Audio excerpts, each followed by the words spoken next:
What happens in a lot of organizations is the end of the period comes, the end of the month, the end of the quarter. There's a great process in place in the organization for generating the performance numbers, for generating the accounting numbers.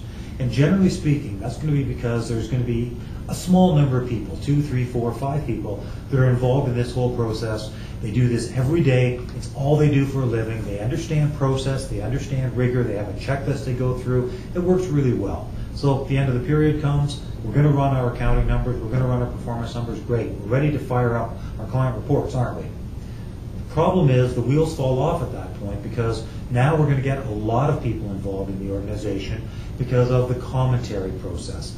Lots of people have to write commentary. They've got to talk about the top 10 performing securities. They've got to talk about their North American equities. They've got to talk about their Asia Pacific small caps.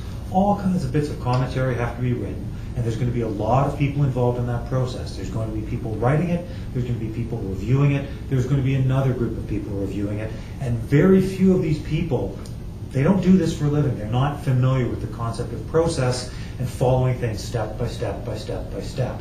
And so things get lost. Let's look, for example, at the writing process. We just got to write, say, a portfolio manager's commentary. But there's some information they're going to need.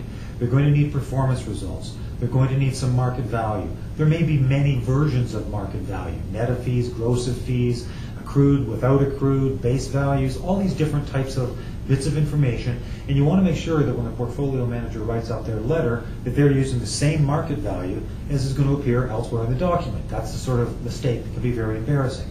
Pages makes it very easy to make sure that you're getting one version of the truth when you're creating your commentary. So now we've got it written. That's part of the process, but now we've got to get it reviewed. There could be different people that want to review that because you've touched on different sectors of the industry, or it could just be your internal review process says 2 other people plus the compliance officer have to sign off on it. The Pages content store is designed to simplify that entire process. You still have to step through the process, but what Pages will do is notify each person in the process that there's something for them to do.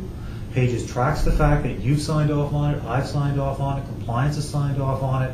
We have an audit trail behind that so that down the road when our audit or compliance people want to know about it, we can say that this little portfolio manager's letter was written by Bill, it was signed off by Jane, it was finally approved by Jim.